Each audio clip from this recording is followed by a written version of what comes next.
Good evening, everyone. Welcome to the Berea City Council meeting, Tuesday, April 16th, 2024. I'll call the meeting to order.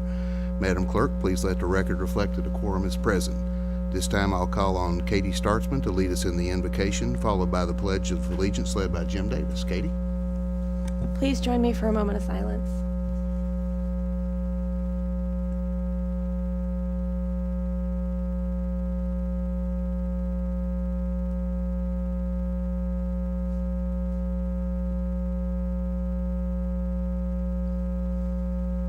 Thank you. Would you stand and recite with me the Pledge of Allegiance? I pledge allegiance to the flag of the United States of America and to the republic for which it stands, one nation, under God, indivisible, with liberty and justice for all. You may be seated. Thank you all. Next item on the agenda is approval of the agenda. Is there a motion to approve?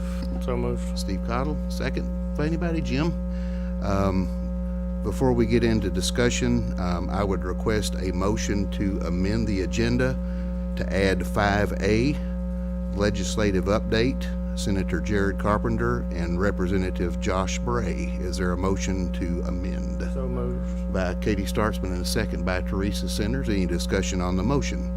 Seeing none, all in favor of the motion to amend the agenda to add 5A, please say aye. Aye. All opposed, please say no.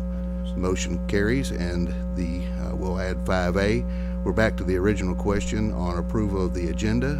Is there any further discussion? Seeing none, I'll request a voice vote. All in favor of the motion to approve the agenda, please say aye. Aye. All opposed, please say no. Motion carries and the agenda is approved. Next item on the agenda is approval of the minutes from April 2nd, 2024. Is there a motion to approve? So awesome. By Second. Jerry Little, second by Steve Cottle. Any discussion or changes for the minutes? Seeing none, I'll request a voice vote. All in favor of the motion to approve the minutes from April 2nd, please say aye. Aye. All opposed, please say no. Motion carries and the minutes are approved. At this time, I would like to give a warm welcome to 34th District, Senate District, Senator Jared Carpenter, and 71st House District, Representative Josh Bray. They have some good news to bring to us. Gentlemen, if you want to step right up to the podium there, and Ronnie will get you mic'd up. Ronnie, if you'll push the button for them there. There you go. And gentlemen, welcome. You have the floor. We're looking forward to your update. Well, thank you all for having us, first of all. So we wrapped things up in Frankfort actually pretty late last night. So happy to be here today. Like the mayor said, we do have a little bit of good news for the city of Berea. Earlier in the year, Mayor Fraley had asked us to write a letter of support for Kenway Drive extension. You all were going to go after some grant money, and we saw an opportunity within House Bill 1, and we allocated $1 million to help with that project towards the city of Berea. So very, very grateful for your advocacy for it. Felt like it was a great project. It's going to have a huge impact on traffic safety and traffic flow.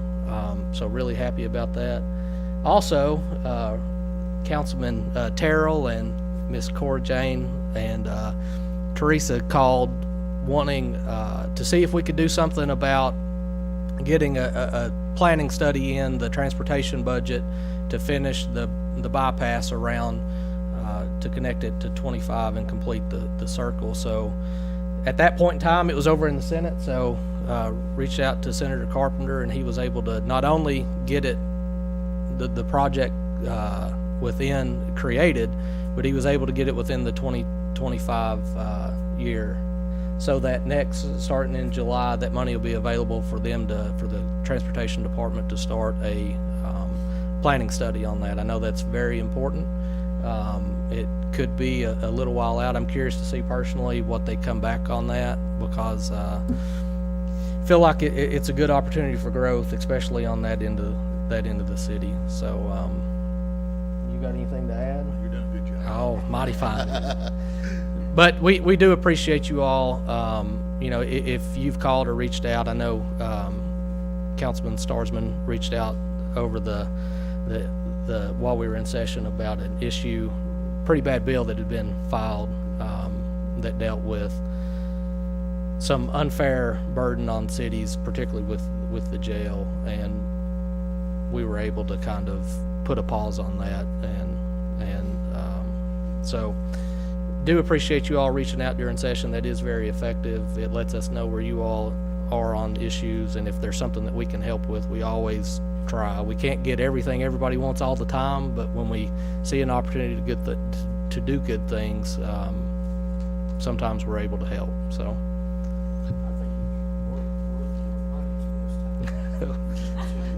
Well, we appreciate that.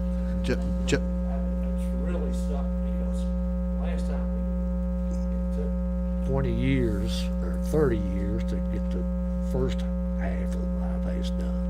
And this is a good start on the other half. Well, I can't promise that it won't be 30 years, but we're I going to. understand, but it's a start. That's right. We got her going in the right direction. You might want to say something about the other project too there. Oh, yeah. So early on, Mayor Fraley had come up and kind of talked about the number one issue, transportation issue for the city of Berea, and that was the Mady Road project, and we were able to get that in the budget as well.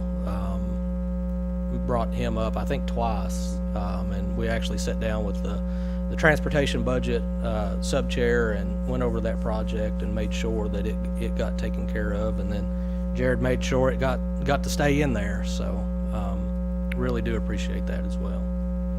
And Josh, if you could, and we'll open it up for questions for you and Senator Carpenter.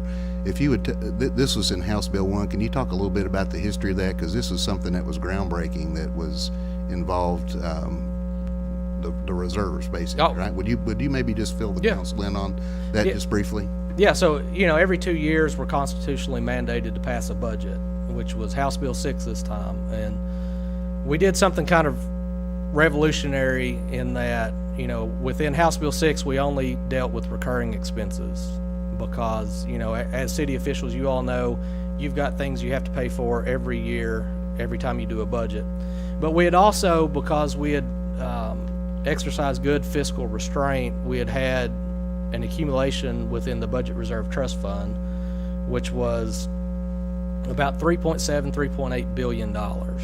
And we want to be good stewards of the taxpayer money, but at some point in time, you can actually hoard too much, and it's counterproductive. And so what we wanted to make sure was that we had a good, healthy reserve, and that was 45 days of expenditures, just in case there was some kind of emergency, flooding in the east, tornadoes in the west. When we had all of that happen, the state had money within the Budget Reserve Trust Fund to kind of address those issues and send money out and provide help. So we decided that we needed to make investments, one-time investments in a variety of different programs, a lot of infrastructure investments, a lot of economic development investments, water, sewer issues, stuff like that. And so we did that through House Bill 1. And so through it, we spent roughly $1.3 billion, a lot of statewide programs, a lot of good things, like the PDI program, which is an statewide economic development program. I had passed House Bill 563, which deals with water and sewer infrastructure for emergency situations, and then you've got struggling water and sewer districts all across the state, so we felt like it was appropriate to provide access to capital for them. There was a variety of economic development issues from these large projects that have landed, had to provide money so that we could provide necessary infrastructure for that. So that's kind of what happened in House Bill 1, and that's where the Kenway extension, we saw an opportunity there to get the money for the city of Berea. Good. Thank you, Josh and Jared. Jared? Yeah, please. Well, I wanted to say it makes a difference, Bruce, when you guys are involved. I've been there, believe it or not, almost 14 years now. Didn't have all this gray hair when I first went in. And so it makes a difference that you're involved. I just want to let everybody know that. When you come up and you advocate for projects that are important to you, and we can take you in front of people like the chairman of our transportation projects and say, hey, the mayor's here and here's something that's important, it makes a difference because for you to be engaged in the process. And that's not always been the case in the years past here. And so I want to compliment you that, because it does make a difference that when we spend the time, spend the effort, and they see that you're there engaged and involved in the process, they say, hey, this is a project that's important to the community. And so we're able to help advocate that better with your advocation. So I just wanted to tell you I appreciate that, because that project probably wouldn't have been in the books if it wouldn't have been for your efforts and taking the time to come up and make a difference. So, that networking, I'm a guy that believes in relationships, and those relationships you develop over time is how you begin to have the ability to make sure projects come back to your area. And so I'm glad to have Josh working as a partner now. We've had plenty of good representatives here, and so he and I have a great relationship from the time I got to know him when he worked for Rockcastle County and Mount Vernon, and his work that he's doing now. So that makes a huge difference when you have guys that build relationships, and some seniority doesn't hurt anything either. And so we're able to advocate for these projects and kind of call each other and say, hey, let's make sure in the last wee hours of the morning that nobody gets this took out on us. So those projects do make a difference, and that does make a difference when you're engaged and involved, because when we travel, people are jealous of Madison County. I say that all the time. Berea, Richmond, in the entire county, because we're in an area that people are moving to. When they did redistricting last year, one of the things that really made a difference was because people are leaving the west and the east and moving more to central Kentucky. And why are they doing that? Because that's where the economic opportunities are. It's opportunities to have a good quality job. The education centers are in these locations, and so people are moving here. And so I see it directly with what I do for a living. And we're seeing people want to come to our areas because of the quality of life that we're helping start to provide, and the opportunities to employ their families, and provide good services and a good quality of living for affordable price. So it makes a huge difference on all these projects we're working on, and we're kind of starting to see all these things come to fruition. And so as I travel around, people are always jealous and curious about Madison County and what's going on here in Berea and Richmond and this entire county. So appreciate your efforts, and we was glad to be able to bring some of our money, your all's taxpayers, everybody in this room, and all the people listening, that their money back to the area that helps. And I think people they like the bypass. A lot of people was curious if that was going to make a difference or if it's a waste. They didn't like the turnabout there for a while. My phone rung off the hook on that. Rung off the hook because the stoplight didn't get out there fast enough, and now it's ringing off the hook because we've had some accidents and some tragedies, and we hate that very badly. But we've been able to work and call the transportation department. Many of you all have called, and we've discussed that, and they've put bigger stop signs there at that crossing of old US 25. They're coming out of the Vineyard, coming out of Silver Creek School, and hopefully, those things will make a difference.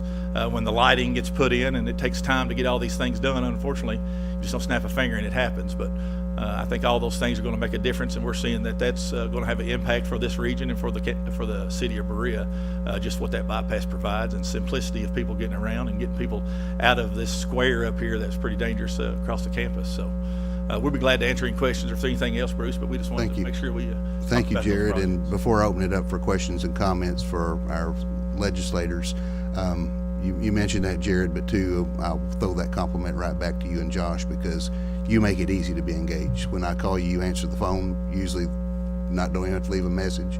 I've called you, try not to do it too much, but I've called you at 9:30, 10 o'clock at night a time or two. And I'm grateful for the access that you provide, not only for me, but for the other council members and elected officials as well. So it shows that a good working partnership is important in those relationships, Jared, as you said. So that works both ways, and I appreciate you guys hearing me out and taking time to see me all the time. Anytime I call you, you're available. So at this point, we'll open it up for questions or comments for our legislators. Cora Jane? I just have a comment. Thank you for answering those phones. And usually if I call, it's because residents in Berea have called and said whatever. And I appreciate that you follow through and care. I appreciate that, and appreciate what you do for Berea in this area. I appreciate it. Thank you. Jim? And then we'll go to Teresa next. Gentlemen, thank you for your effort, your hard work, and for everything you do for our neck of the woods. Thank you very much. Teresa? Just the same. Thank you so much, and we appreciate everything that you all do, and for listening to us. That's the most important thing. We really appreciate it. Anybody else? I try not to answer those 10:30 calls if Jim calls. Right. You know it's not good, right? I will say this too, that as far as that project, I want to share something with you all that you may not know, and also for the council. David Duttlinger is the executive director of the Bluegrass Area Development District. I'm sure you all know him. When I was telling David about the Kenway project and what we had envisioned, David said he grew up on Davis Street in Roselawn subdivision, which is right off of Kenway. and his father, Hans Duttlinger, that was a community leader of his day, started advocating for a second way in and out of Roselawn and Dixie Park in 1976. So this has been discussed since 76, and I determined that we were going to get it done, but we had to have your all's help, and you came through. So thank you from the bottom of my heart. I think we owe our legislators a round of applause.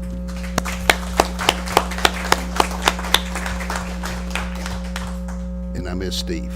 I was just going to make the comment that I don't think it should go unnoticed, and Bruce, you alluded to this, but in the last 5 to 10 years, there's been more investment from our state in Berea's infrastructure. I would argue probably since the 70s. I mean, like probably since they put in Exit 77.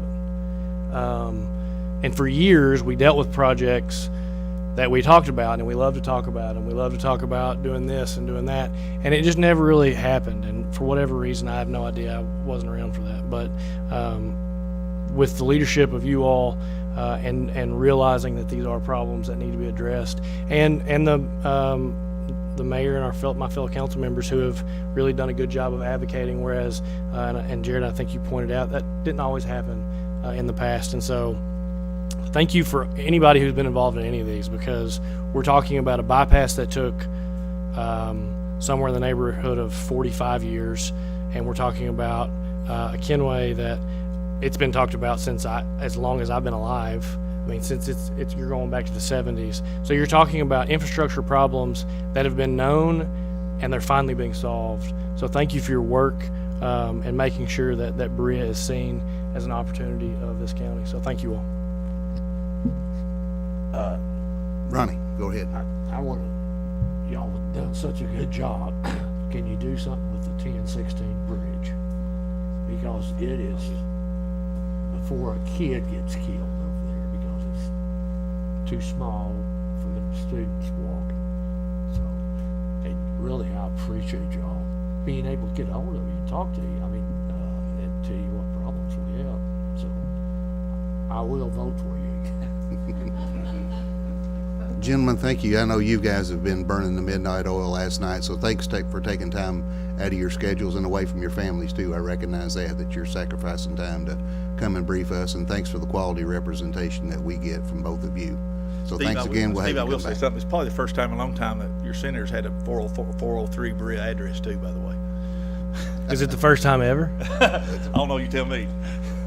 Josh, Jared, thank you. Thank you And all. we'll have you back one day. Thank you.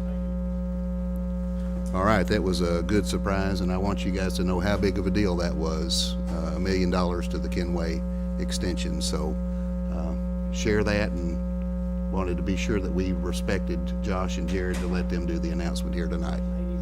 And Mady Road. That's a big deal too. So, all right, we're moving forward.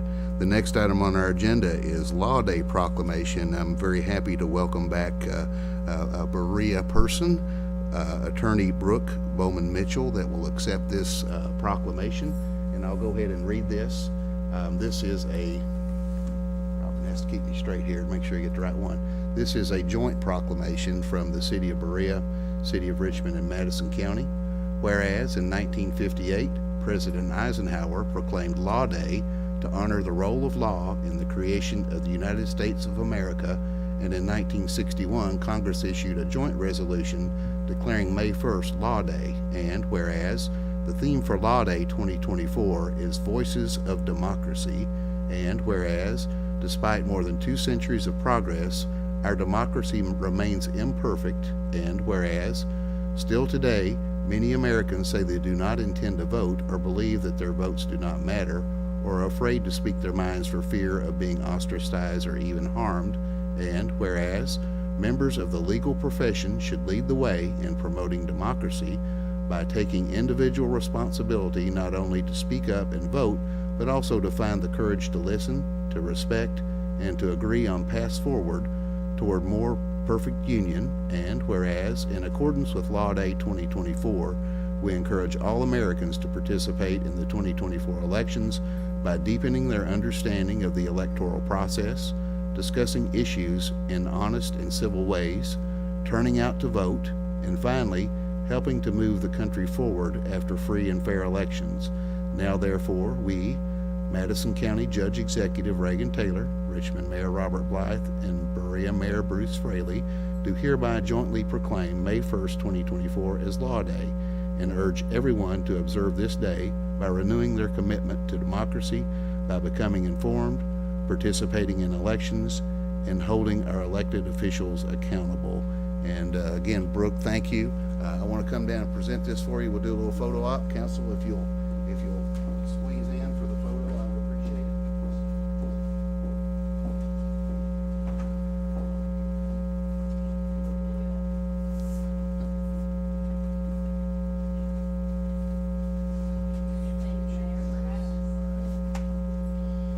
Fall in your way. Get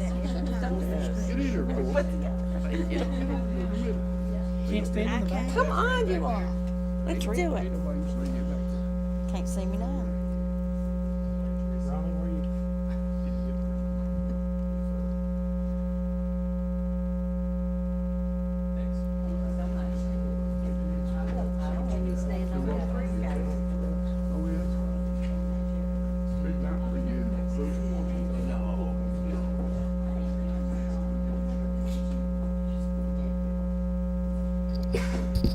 I just wanted to thank you all on behalf of the Madison County Bar Association, which of course is comprised of lawyers here in Berea and lawyers in Richmond.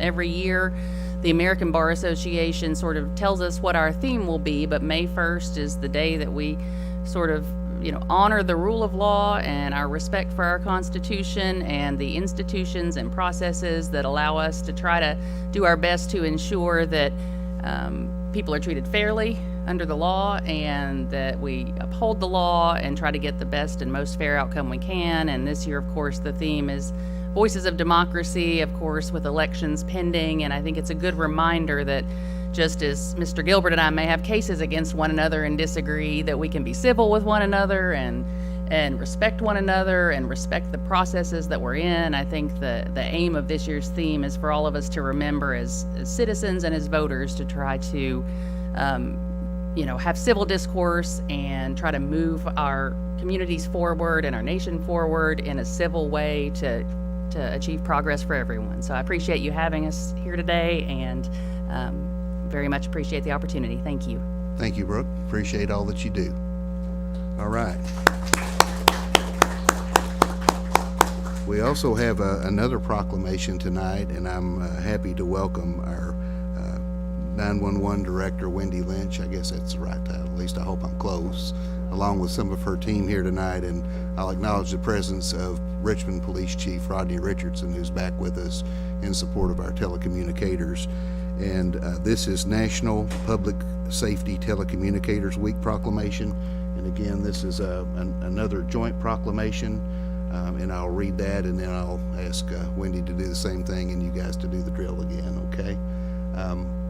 Whereas emergencies can occur at any time that require police, fire, or emergency medical services, and whereas when an emergency occurs, the prompt response of police officers, firefighters, and paramedics is critical to the protection of life and preservation of property, and whereas the safety of our police officers, firefighters, and paramedics is dependent upon the quality and accuracy of information obtained from citizens who telephone the Madison County 911 Emergency Communications Center, and whereas public safety telecommunicators are the first and most critical contact our citizens have with emergency services, and whereas public safety telecommunicators are the single vital link for our police officers and firefighters by monitoring their activities by radio, providing them with information, and ensuring their safety, and whereas public safety telecommunicators of Madison County 911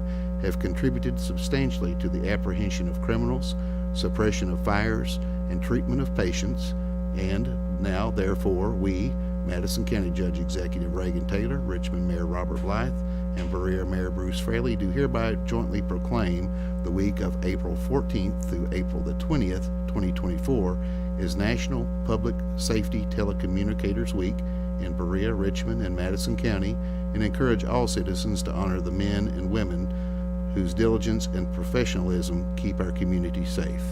And again, Wendy, if you and your team want to come up and receive this, and we'll give you the floor as well. Guys, if you'll come back in for the photo, please.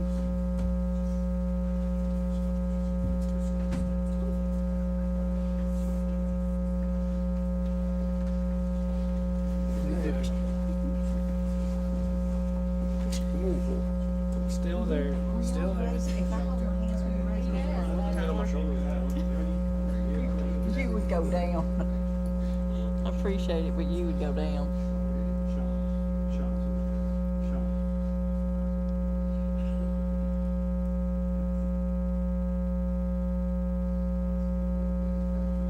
Wait a minute, Andy, you got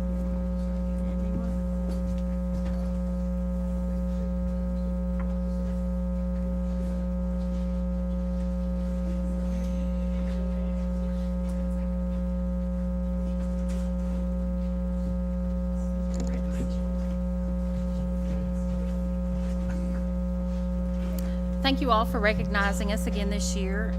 It's been an honor, it always is, to be recognized by all the governments for all we do. I feel like we're that odd entity that belongs to everybody, so it's nice for it to everything to be spread around. We do have a very great team. We're growing finally. Turnover in 911 centers it's the norm. We bragged one time about being full staffed, and it didn't last very long, but we're in the process again. But it's really nice for them to see the support of the government and what you all do, and especially with all the things that we're looking forward to with CSEP and those kind of things, and how we're going to proceed forward. But it's just a big honor to serve everybody here and be there on somebody's worst day. And those heroes behind the headsets, it just means a lot to them, and even just a card or a thank you and those kind of things go a long way. So again, thank you for having us, and we appreciate you. Thank you too, Wendy.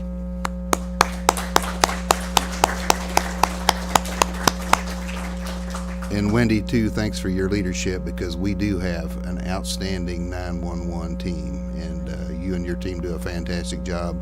I get that from our first responders, and I'm sure Richmond and the county feel the same way. Also, I would be remiss if I didn't thank you for your work and your expertise and your advice on the advisory body for the post-CSEP task force. So your contributions to that are very valuable, and we appreciate everything that you all do every day, but also your leadership. So thank you again, Smith. Thank you. The next item on the agenda is we're very happy to welcome back Katie Heckman, my neighbor. Berea Home Village, make Berea an age-friendly city. Katie Heckman is the executive director of Berea Home Village, and Patrick Dillon, PhD, is a gerontologist, which I actually didn't know that until I saw this tonight. And he is the board president of Berea Home Village now. So, Kate, you all have the floor. Go right ahead, Katie. Thank you so much. Well, as Brucey said, I'm Katie Heckman, the executive director of Berea Home Village. We are a not-for-profit organization that provides help to older Bereans to help them thrive in their own homes. And we do this all with volunteers. I don't know how many of you have ever seen a real gerontologist, but we have one here.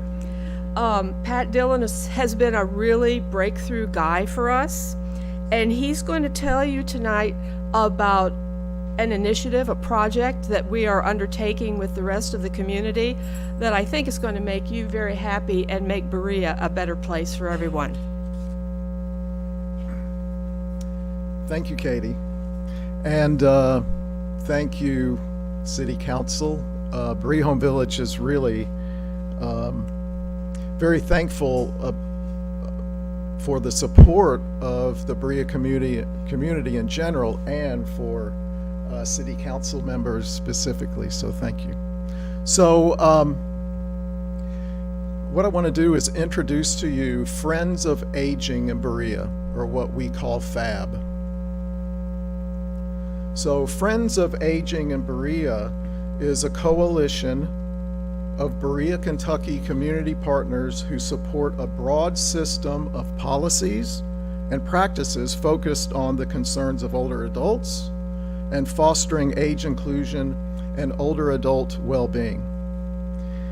FAB is spearheaded by Berea Home Village and is funded in part by a community health grant from Common Spirit Health. I want to share this quote with you from American cultural anthropologist Margaret Mead. "Never doubt that a small group of thoughtful, committed individuals can change the world. In fact, it's the only thing that ever has." I shared that with you because I think it's fitting in this case. Little old Berea Home Village, we there, part of the village, we dream big.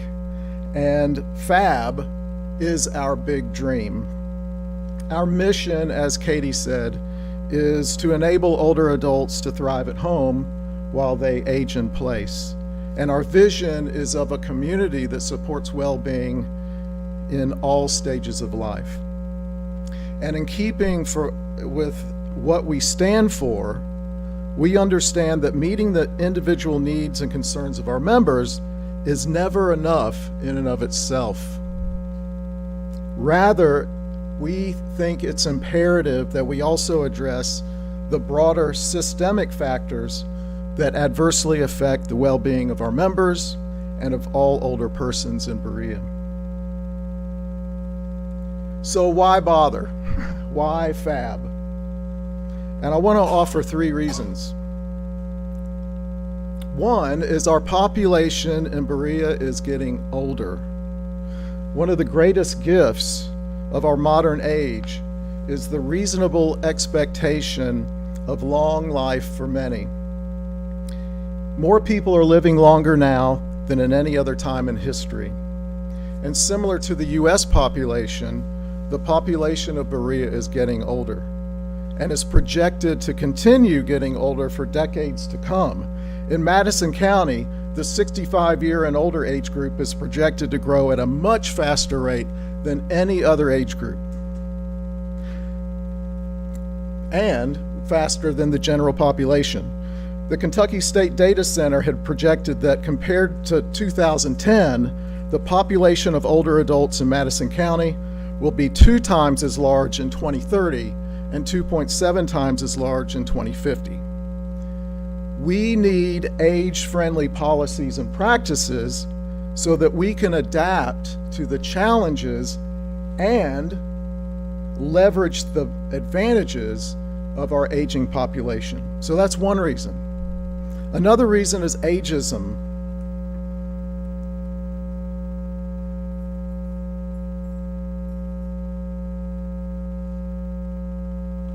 Ageism is arguably the most socially accepted form of prejudice right now, yet is harmful to the physical, the mental, social, and economic health of both younger persons and older persons.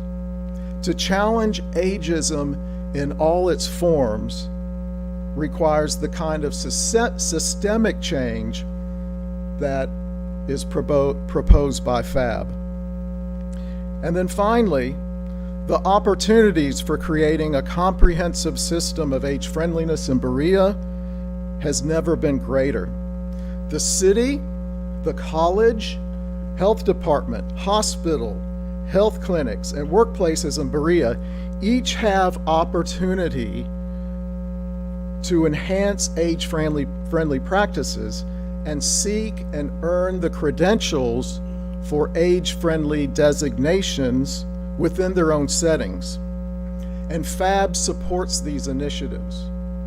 But in addition, we also support and provide a means for multiple sectors working together in creating a larger system that will make Berea a better place to live. So what does this look like, at least conceptually? The figure shown here depicts what FAB proposes. Multiple sectors coming together to create a comprehensive system of age-friendly practices and policies. In the field of gerontology, this is called an age-friendly ecosystem. All right, so what is the aim for FAB specifically in 2024? The aim for FAB is to lay the organizational bedrock for a system of age friendliness in Berea. With the help of our Common Spirit Health Grant, Berea Home Village can organize the coalition and facilitate its meetings, create an informational website dedicated to the FAB initiative, and provide survey and analytic software for assessing age friendliness in Berea. And these are the tasks for 2024. Form the coalition, made up of community partners who have a stake in an age-friendly Berea. All city council members have been identified already as potentially interested stakeholders. Next, create a survey to assess age friendliness across multiple sectors of Berea community life. And then administer the survey broadly to Berea residents and other stakeholders, analyze and interpret the survey data, and then publish key findings that will serve to guide future age-friendly initiatives advocated by the coalition. So this is our call to action, and it's twofold. One is to examine our own organization or organizations through an age-friendly lens. So what are we doing in our organization that is age-friendly or not age-friendly? How can we do better so that we can inform and enact changes to promote older adult well-being? Second is to join FAB in collaborating with other stakeholders from multiple sectors and working together to create that age-friendly system in Berea. So, save the date. All city council members are invited to attend our inaugural stakeholders meeting. It's from 1 to 4 on Wednesday, May 22nd. It will be held at the Berea First Methodist Church Parish House on Fee Street.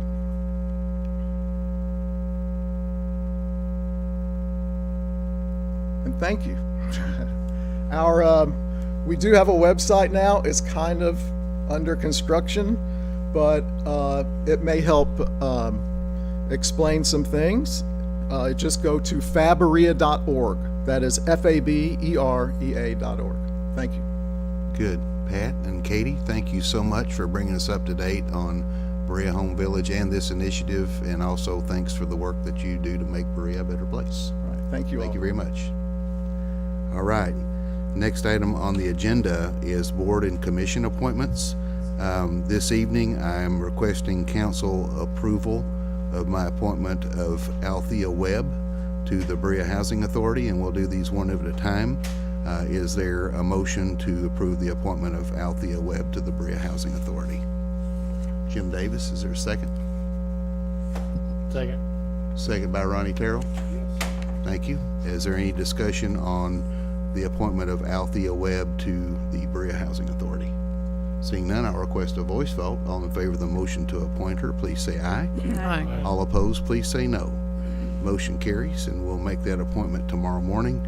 The next board appointment that I need council approval of is for our Ethics Board, and I would like to reappoint Mike Cornelison. That requires council approval. Is there a motion to approve by Teresa Centers?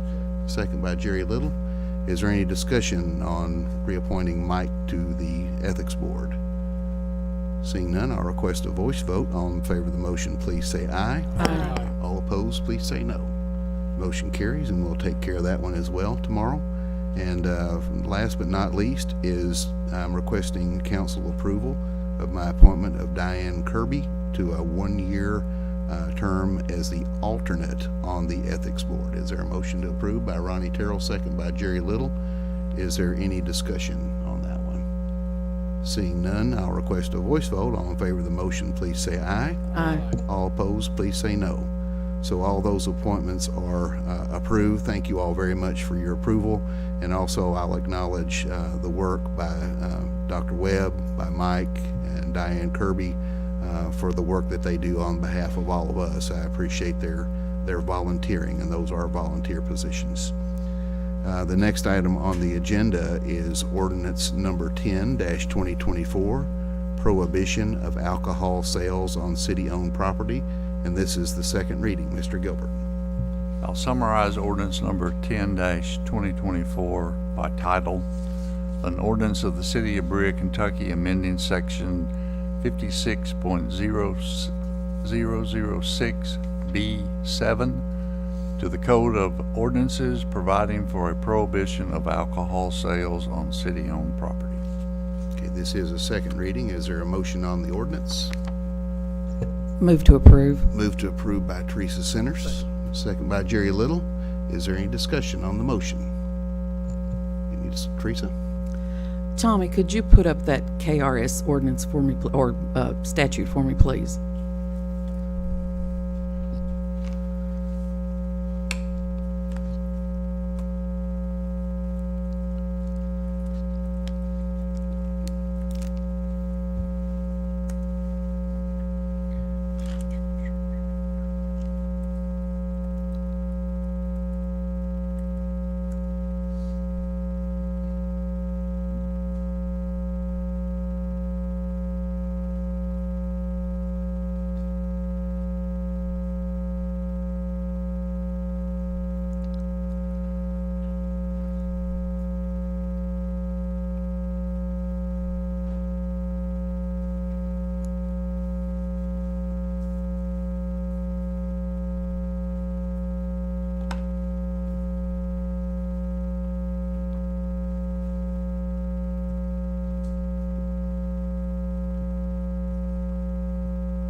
Thank you.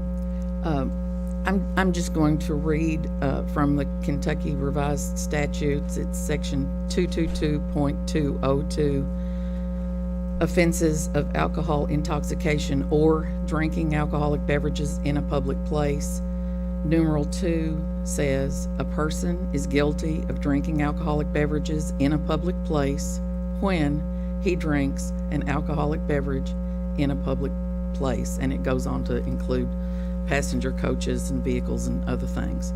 But I just think that alone should give us a reason to pass this legislation tonight. I would ask corporate counsel if you wanted to chime in on the KRS for council. Mayor, that's the first that that ordinance, that statute has been brought to my attention.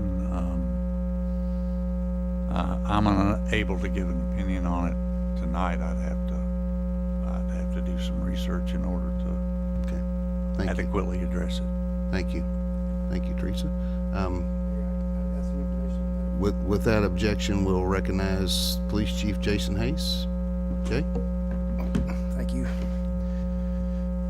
So in KRS 222-202, it says public place shall have the same meaning as it does in KRS 525.010, provided that for violations under that KRS, the definition shall not include any public place where a license under KRS Chapter 243 to sell distilled spirits, wine, or beer by the drink that has been obtained. So it's saying if you have a license to sell that doesn't pertain to that charge. Thank you, Chief. Other discussion? Mr. Cottle? I would actually, just as a technicality of our ordinance and the definitions of it, this is about public or city-owned property, and doing research, we don't own the park annex nor Memorial Park. So the only thing that this would actually apply to in its current form is the park proper, being the football stadium, the baseball fields, the Musa field, the softball/t-ball field, and the pool, which I'm fine with that. The one thing that I would say is that maybe an unintended consequence is that the area that's not affected by the park, being the train depot and also the toll building, would be affected, which in and of themselves don't have anything to do with the parks. So I would actually like to table this. I'd like to make a motion to table it, just because this will not be able to impact the park expansion and really the Memorial Park either, because they are not city-owned properties. They are long-term leases. It's my, So there's a motion to lay on table. correct. Okay. Is there a second? There's a second. So there's a motion to lay on table. With the leases, I know that one is Berea College, like a 99-year lease. Is that correct? I do think that is a 99-year lease. That's the park expansion is a 99-year lease. The other one is also sort of an understanding, but in and of itself, by definition, they are not city-owned properties. Therefore, I'm not sure that we can create more stringent laws around ABC guidelines than are already existing, because they are one of the few examples of complete sets of laws as been decided in every court case about home rule in the last 50 years. And so I think that would create a massive problem for us in terms of it's unenforceable because we don't own that land. We could enforce it in the park proper, and I'm not arguing that is a fact. And we could enforce it in the area around the toll building and the parking lot, and we could enforce it by the train depot. But I don't think that's the intended. I don't think that's the intention here. Maybe it is, but I don't think that's the intention. So I think we're passing. If we pass this, we're passing an ordinance that's not going to have the intention that we're going after, and therefore I recommend we table it. Okay, we do have a motion and a second, so we're in discussion. Jerry? Yes, I'd like to make a motion to amend this ordinance to add any city-owned leased property.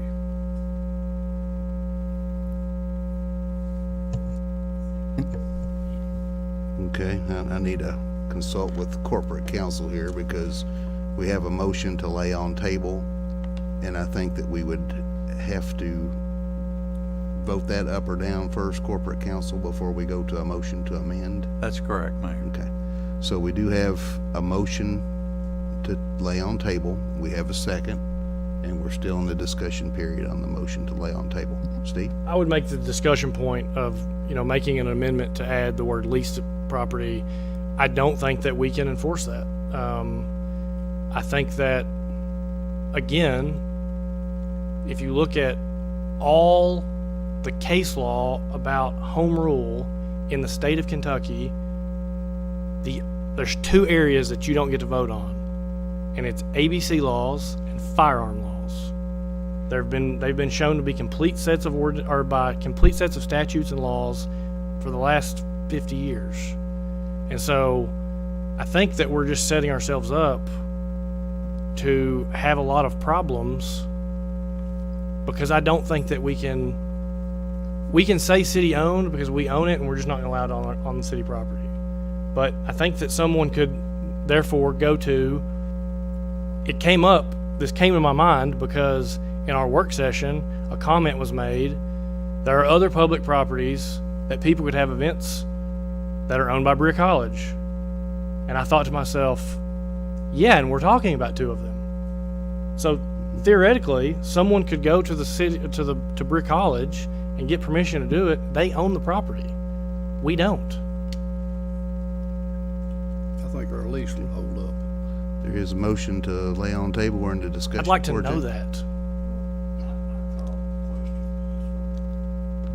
So we have a call for the question. I think, Mr. Corporate Counsel, I need help on that again. I think that requires a vote, but there's no discussion. So there's a motion to call question. We need a second. We can go straight to a vote. Am I right on that? On the motion to table. On the motion, on the call for the question. Is there a second on the call for the question? I second. There's a second. All in favor of the motion to call question, please say aye. All opposed, please say no.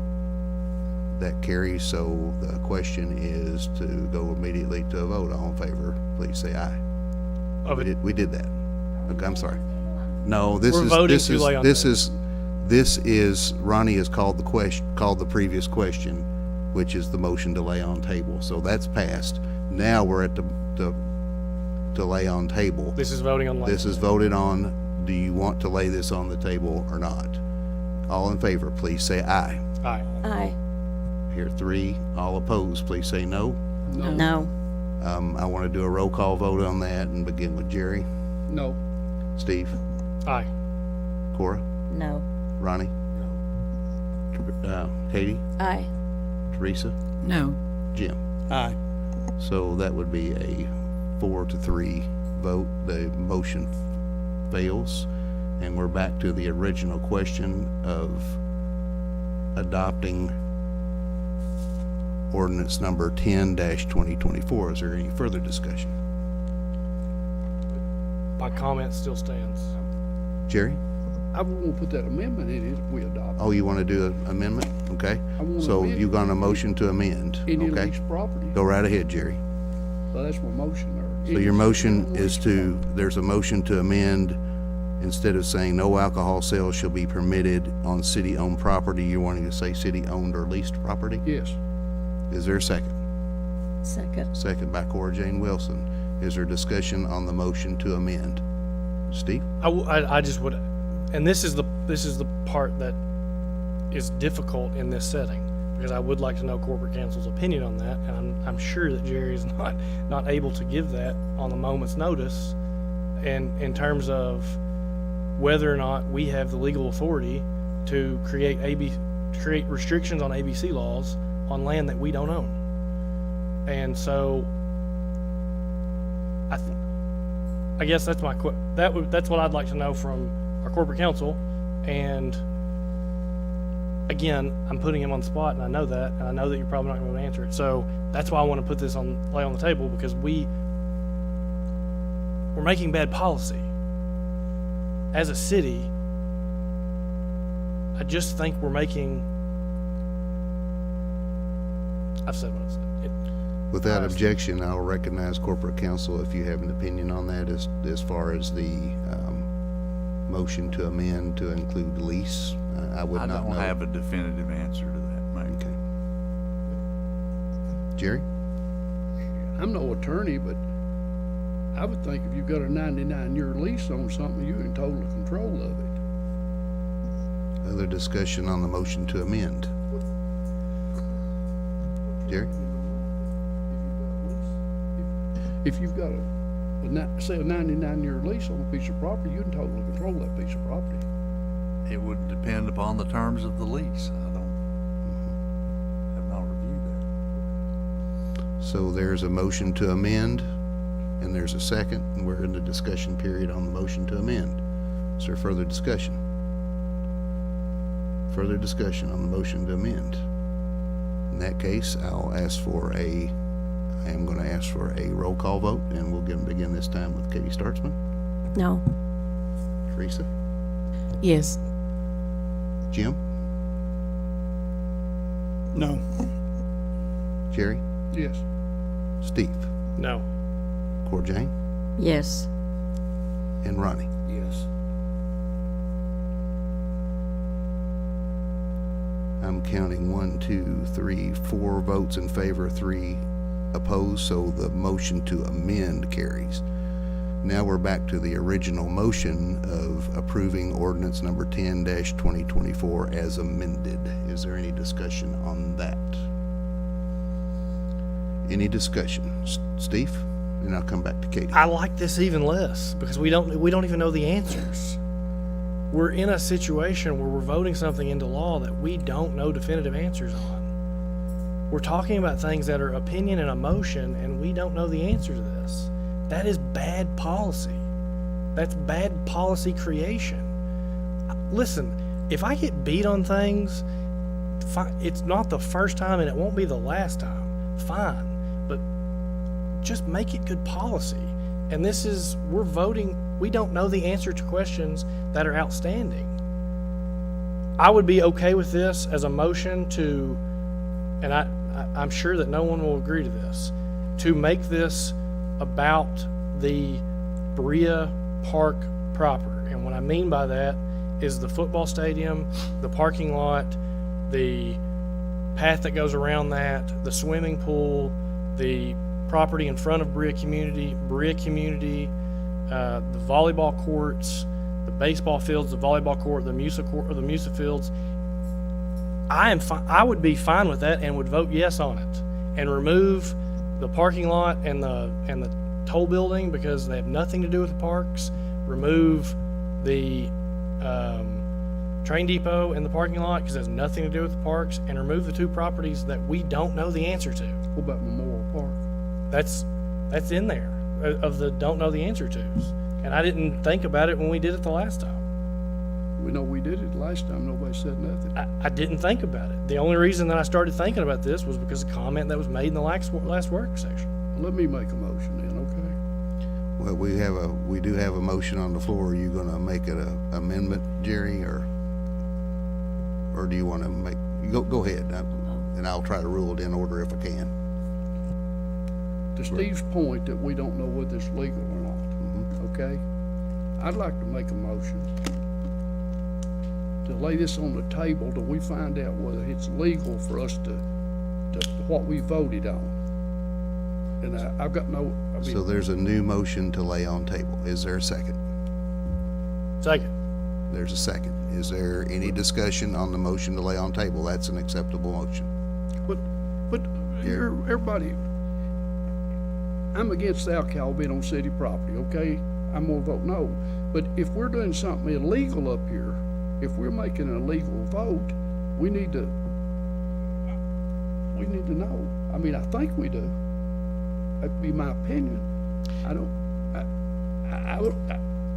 don't see what's wrong with getting a legal opinion on it, and then we can come back. I mean, speak up, somebody, if everybody else. So we have a motion and a second to lay on table pending attorney review of the legality of the ordinance. Teresa, go ahead. You want to say? Teresa?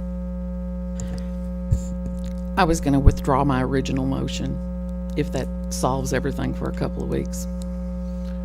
I think you can vote on the affirmative on the motion to table and accomplish the same thing, Okay. but I would not, you can make any motion you like, though. So there's a motion to lay on table, there's a second, and we're in the discussion phase on that. Is there any further discussion on that motion? And the Jerry? reason we're doing that is to find out whether it's legal or not to we don't lease property. Pending corporate counsel opinion. Okay. Any further discussion? Katie? I just want to say I'm frustrated by the amount of time and energy we're spending on something that we settled 6 months ago. And with respect to Teresa, I feel like this tiny section of KRS reminds me of pulling Bible verses out of context to suit your will, because the key part in any KRS statute is all of the definitions before it. And I think that's what Chief Hayes was getting at, is that the definitions in this section of KRS kind of negate this argument. This KRS statute has nothing to do with the issue at hand. So just want to say that. And we're going to be spending hours and hours more of the taxpayers' time and money to be dealing with this. It's frustrating. Jerry? But to Steve's point, you're talking about 6 months ago when we made that. If his point's right, we did something illegal because we put it on Memorial Park. So I think we really need to find the law out before what we can do and can't do. So the motion on the floor is to lay on table pending legal opinion. Is there further discussion on that motion? Further discussion on that motion? In that case, I will call for a voice vote. All in favor of the motion to lay on table pending a legal opinion, please say aye. Aye. All opposed, please say no. Motion carries, and we will ask corporate counsel to do that. And without objection, as soon as we're able to get that information together, and probably we would need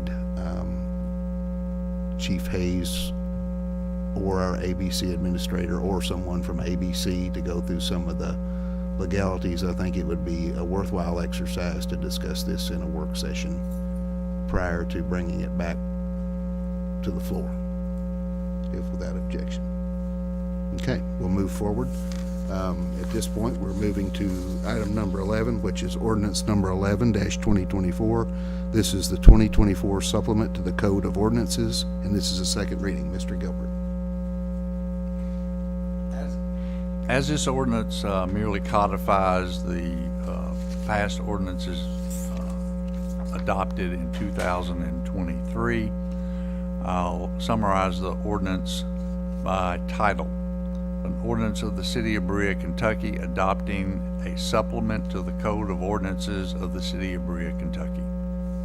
Is there a motion to approve and adopt ordinance number 11-2024? So moved. By Steve Cottle, second by Jerry Little. Is there any discussion on the motion to approve and adopt ordinance number 11-2024?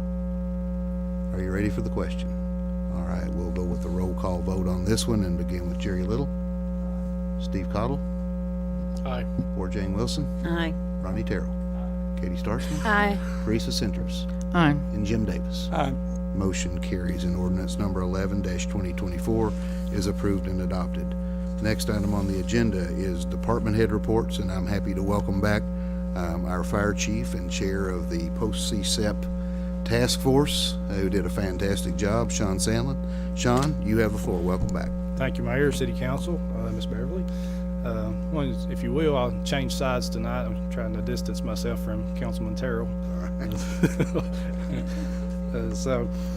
Just to get started, our runs, our calls for service this year has continued to be at a level of equal as last year. So we're up. We ended the year as 1,021, I think. So we're tracking the same, which was up from the year prior to that and the year prior to that. So our runs continue to increase, and we continue to meet that level of expectations, I think, in the community. So as y'all know also that Jake Reed retired, and we started a process of replacing him. We've completed that today with the pending of the physical fitness test and that kind of thing. So he'll be going through that process, and we'll bring him in to introduce him to you all when he's fully on board with us. As far as our radio system, our new radio system has been implemented. We're fully on board with the new system now. We had just a few errors and problems working through on that. Nothing that related to any injuries or anybody that's countywide in the emergency services. So that was always good, because that's a big system countywide. So we was proud to be able to get that new system in place and with few problems. As you also know, we're working on the FY 2025 budget. We had some good discussion last night pertaining to that budget, and I appreciate all your all's comments during that meeting last night. It was very, very positive, and we look forward to the new budget coming to pass.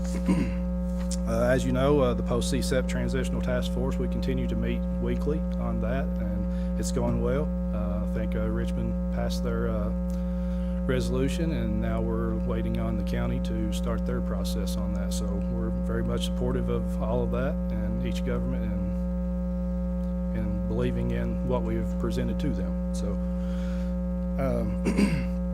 we did receive a quote from DT Construction to remove the hose tower this week. That came in at $38,500 to remove the hose tower off the back of the building and install a garage door. We thought that was a very good price. I think anybody that looked at that job would agree. So we're looking to move forward with that. Also in that, we're looking to replace the other garage doors as a result of them being of age that we can't get parts for anymore. We've had a couple of damaged and panels, and we've had to bend them back just to keep them in place right now because we can't get replacement parts. So it's a good opportunity to go ahead and update that while the budget allows for it, and we have excess amount to do that. So looking forward to getting that done prior to the new budget.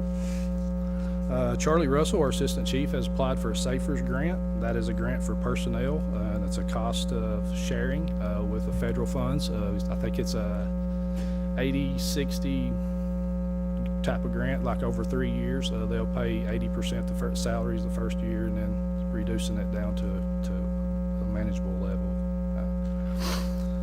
Let's see. We're also tonight doing interviews for our seasonal employees. We're looking to add about 6 seasonal employees to get us through this time period when vacations start coming up and that kind of thing to keep that manpower up. That's about all I have. I'd be happy to take any questions. Questions for Chief Sandlin? Comments? Jerry? Yeah, I got one. Is that door on Station 2 up there, you talking about replacing? Yes, so we're talking about replacing all of the bay doors, and on the back of the building, Jerry, you'll notice that there's a hose tower, which is designed to dry hose. Well, that's never worked because it don't have the proper ventilation, that kind of thing, and it's deteriorating. The block is coming loose and busting loose, and it's a safety hazard at this point. So we're trying to get that taken down and then a garage door put in its place for Okay, better so access. you're doing some renovation on the building plus a garage door? Yes. Okay, thank you. Ronnie? Sean, it's okay, it's okay to burn a brush pile during the day now. What do you want us to do if we do? Yeah, so spring fire season is over as effective of April 15th. So if y'all don't mind, if anybody wants to burn during the daytime or at night, to be sure to call Fire Station 1 at 986-2898 and just let us know that you have a controlled burn, and we will make sure that you're within the limits to be able to do that. And you're only allowed to burn clean brush off of your property, so no trash, nothing that's not clean brush. I got one more thing. All right. Jerry? I want to thank you, Sean, for that report you gave us last night or yesterday afternoon. I thought it was a good report. Thank you. I appreciate that. I also wanted to, Mayor, if you will, Sure, go right ahead. we're so proud. I think I can speak for Jason, Wendy, and her staff, and what they do each and every day for us. I mean, they're the ones that get us the information that we need. That's critical. As we're responding to calls, they're updating us on information that makes the scene go much smoother. So I just want to say how proud we are of Wendy and her staff and everybody that's involved in that. Thank you, Sean. Other questions or comments for the chief? Thank you, Sean. Good report. Would any other department heads like to address the council? All right, seeing none, we'll move forward. And at this point, we are at public comments. Would any members of the public like to address the council? Ma'am, if you'll come up to the podium and state your name and address for the record. And we ask for all comments to be business related and no inappropriate language or naming of any person individually during your comments. You have the floor.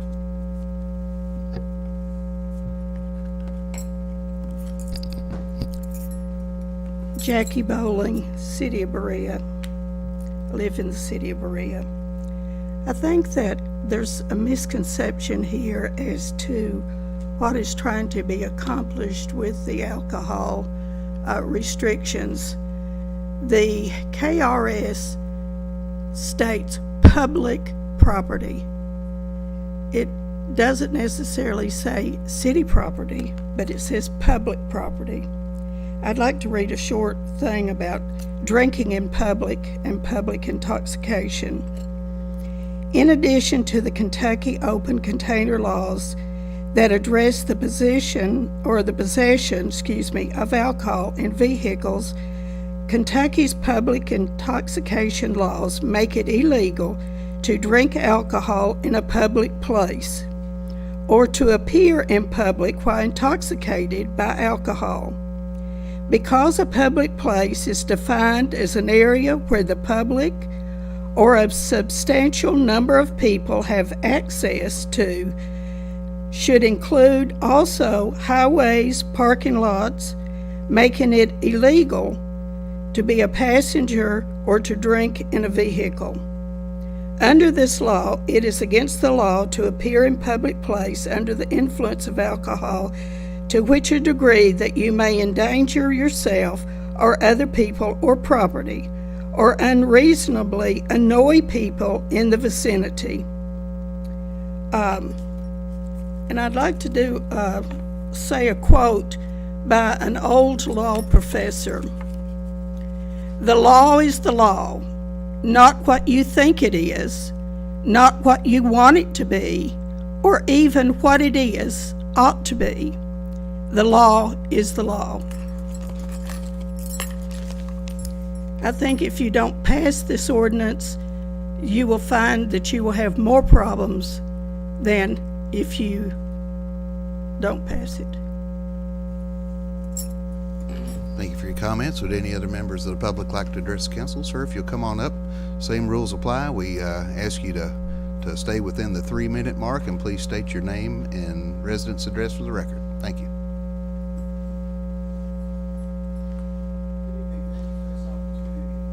My name is AJ Bodner. I live at 401 Pinnacle Street.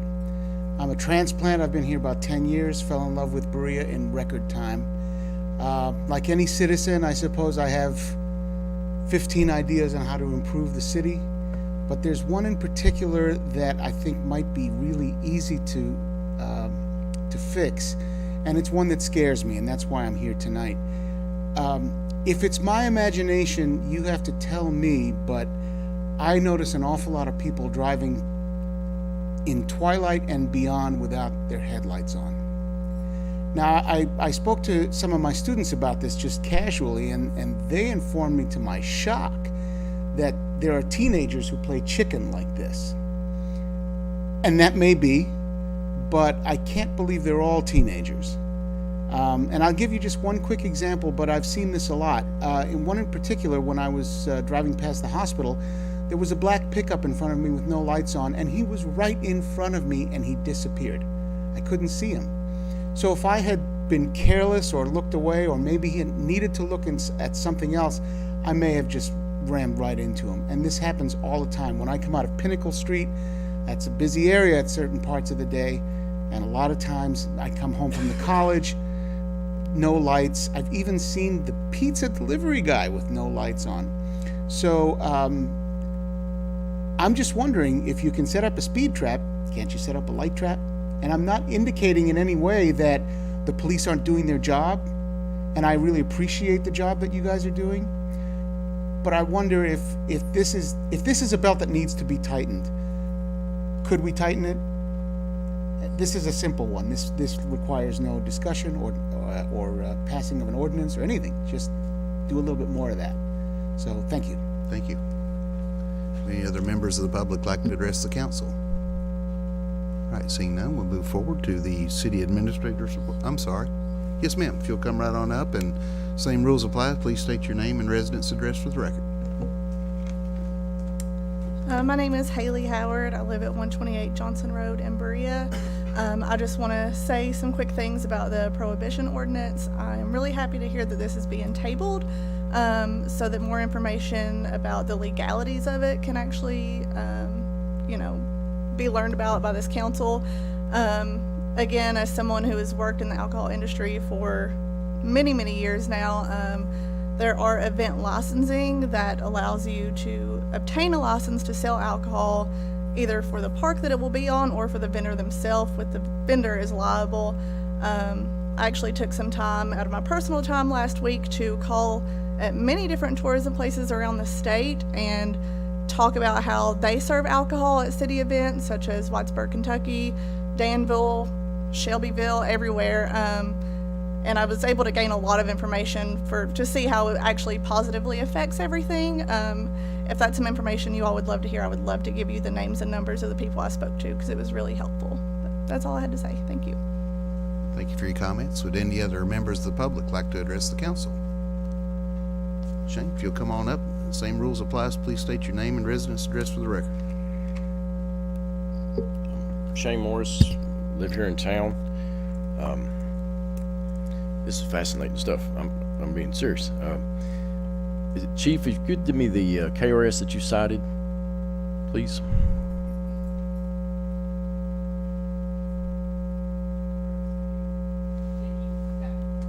Well, we don't. I'm just asking for the. What we can do is, I quick think I've got your email, and I'll have him to email that to you, if that's okay. That'd be good. Yeah, it's, it was very interesting at the beginning of the meeting. Talked about Law Day and the mention of democracy and so on. But I would gently remind, we have not a democracy but a constitutional republic. And again, I'm not trying to be facetious whatsoever. This plot has greatly thickened here, and I'll be very interested to see that it shouldn't take very long at all, as Mr. Little pointed out on the lease. I'll be shocked if there's a stipulation in that lease from years ago that would somehow address alcohol, but maybe there is. And it's going to be very interesting there how that does one section of the KRS trump the other? It may possibly, and as the lady pointed out, you can find loopholes in how you can serve it, but then you get back to the question of, can you legally consume it? And I've heard before the excuse used that, well, you may ignore misdemeanors.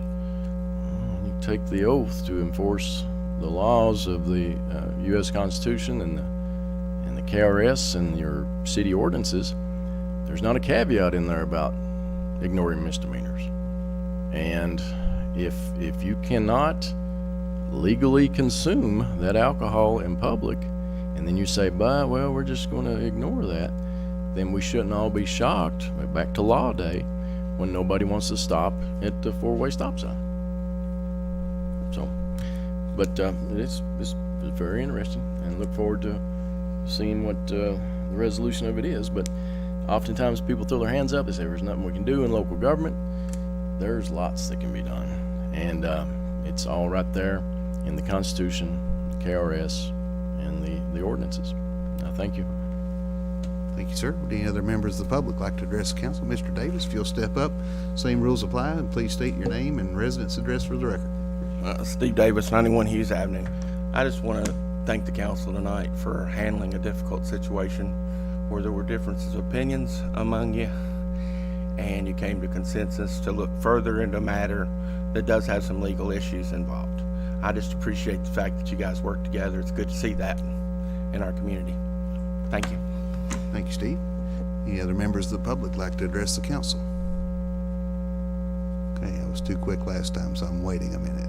All right, now we'll move to the city administrator's report. Rose Beverly. Rose, you have the floor. Thank you, Mr. Mayor and council members. So I'd like to start my report off tonight talking about the bypass lighting. I know this has been a really big issue for the residents here in Berea, and we've had council members work hard to make sure that this happened. As you know, it had to start out with an encroachment permit, which is kind of a lengthy process and it takes a lot of work. The packet we put together was very thick to send off to the state, and then they have to go through that. So that has, I think I told you before, they have approved that encroachment permit. So at this point right now, what we're dealing with is just the logistics of it, working with how to get those lights and what we need, and ordering the materials and making sure we have what we need. Everything's good. So we're getting that done. I just wanted to let you know that we're on the path to getting those in. I don't have an exact timeline, but I will keep you updated as we go. So the next thing I want to talk about is a line overage. So as you know, I have to come and get permission for those, and we have one that's about to go over. It's the new service electric line. It's 200-1035-56731. It's the capital expense line item. It captures the installation cost of new electric service expenses each fiscal year. The original budget for this was $60,000. We requested and approved at the amended budget $70,000. That was additional 30, so that brought us to 100, and now we're over that. We currently have an invoice that will take this line item to $79,265, which is $9,265 over the amended budget total, which would exceed our threshold of 10%. The overage is a combination of the inflation of material costs used in new construction and the extensive installation costs of the Harvest Park development and the Starbucks building. The majority of these expenses are reimbursed by the customer and placed under the revenue portion of the budget in line item 200-9100-43180, customer reimbursement electric. So you'll see that on the revenue side.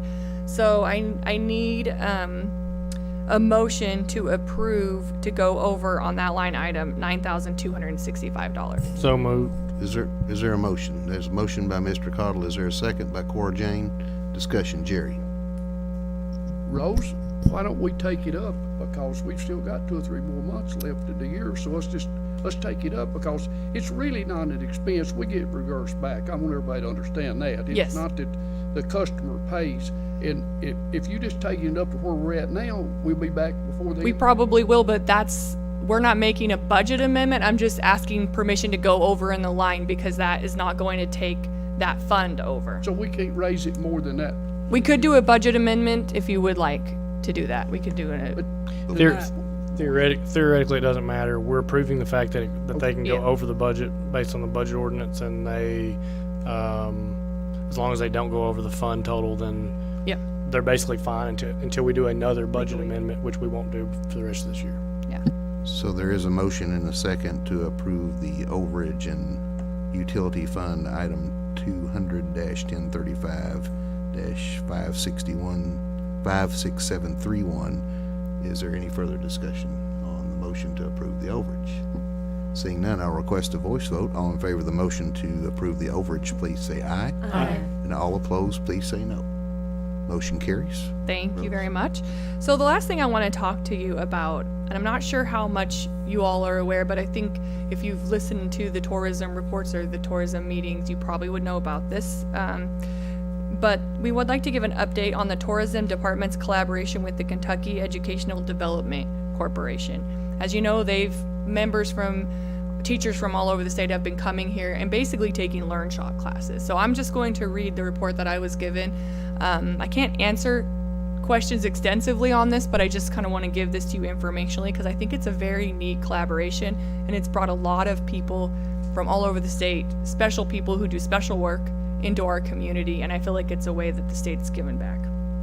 So this week, April 13th, Tourism Department is offering the second part of a specially curated history tour in collaboration with Ashland, the Henry Clay Estate, Transylvania University, and the Lexington Cemetery. The final event for 2024, the LearnShop KEDC Culmination.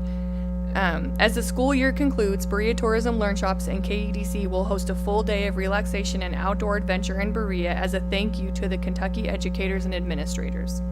To include 120 attendees plus KEDC staff, overnight stay at historic Boone Tavern Hotel, multiple meals and shopping. Each participant receives a $150 stipend plus their own spending. It's bringing a lot of commerce into our town.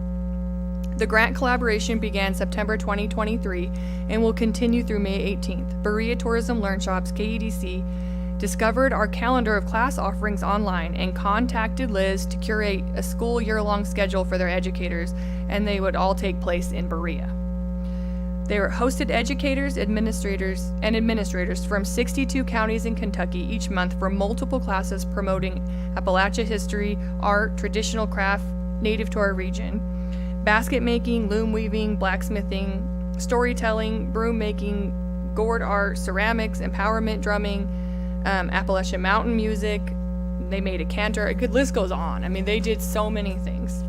It provided well-paying presenter opportunities for 24 local and regional artists, instructors, new and old, during their slower season, so that's a good thing for them. Shared Berea with visitors who are now tourists in their own state, which you know is a big deal, trying to get tourism in your own state. And they voiced excitement and chosen to return time and time again to Berea. Each session has grown, doubling after the first day. Only constraint has been limiting the number of attendees that the artist instructors could effectively accommodate to deliver the expert instruction class experience that LearnShops are known for, and solve this in some areas by adding instructors with the same medium and or offering classes for multiple times a day.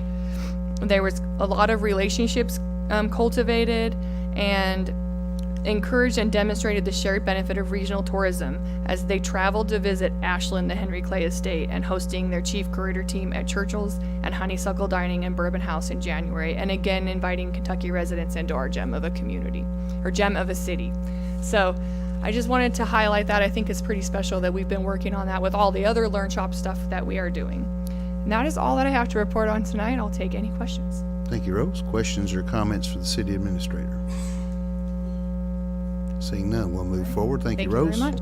We'll move forward to the mayor's report. And first of all, I want to reiterate my thanks to Jared Carpenter and Josh Bray, but also acknowledge the efforts of council members, in particular Ronnie Terrell. Ronnie's been very active on transportation projects, and he and I together have been advocating for that. So I think others have voiced their opinion to try to get that support, and they have been very receptive and are getting results. So my thanks to all the council members for advocating, and also for Jared and Josh Bray for being there for us and helping us secure the funding where we can make something like this happen finally after all those years. The last and final item that I have for you today is I want to read to you a letter from Tim Roberts, the mayor of the city of Mount Vernon. He said, "Dear Mayor Fraley, on behalf of the citizens of Mount Vernon, I want to express our grateful appreciation to you, the city council, and especially the Berea firefighters assigned to ladder number 1. On Tuesday, April 2nd, our city had a major structure fire on Main Street that could have resulted in the loss of several historic buildings. The Mount Vernon Fire Department needed additional ladder trucks to contain the fire. Mount Vernon Fire Chief Adam Bales requested support from Berea's Fire Department, and without hesitation, within a few minutes, ladder number 1 arrived and assisted with extinguishing the fire. Through the efforts of several firefighters from Rockcastle, Laurel, and Madison counties, the damage from the fire was contained to 2 buildings. I would be remiss if I did not mention how impressed we were by the skill and professionalism of the Berea firefighters that were on the scene.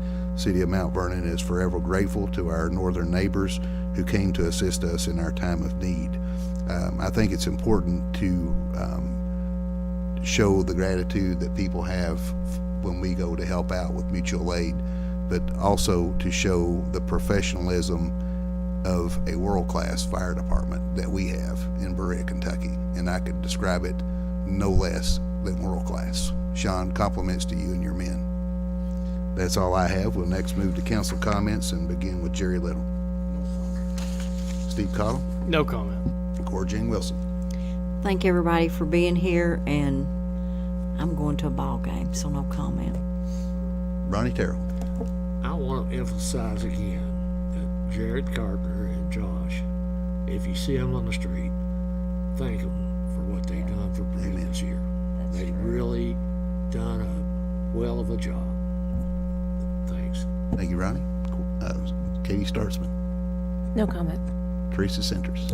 I think I've commented enough for one evening. Jim Davis for the last word. Cora Jane, you're going to be a little late getting to your ball game. I again want to thank Jared and Josh for their effort and all the hard work they've done. Mr. Bogner, I think that was his name, AJ, about the headlights. He just left. I think it is a problem. I see the same thing, and I don't know if, most automobiles have the automatic, and I think I've been guilty of it. You think your lights are on, they're not. But it's something we need to look into. Sean, thank you for your report and your department's efforts.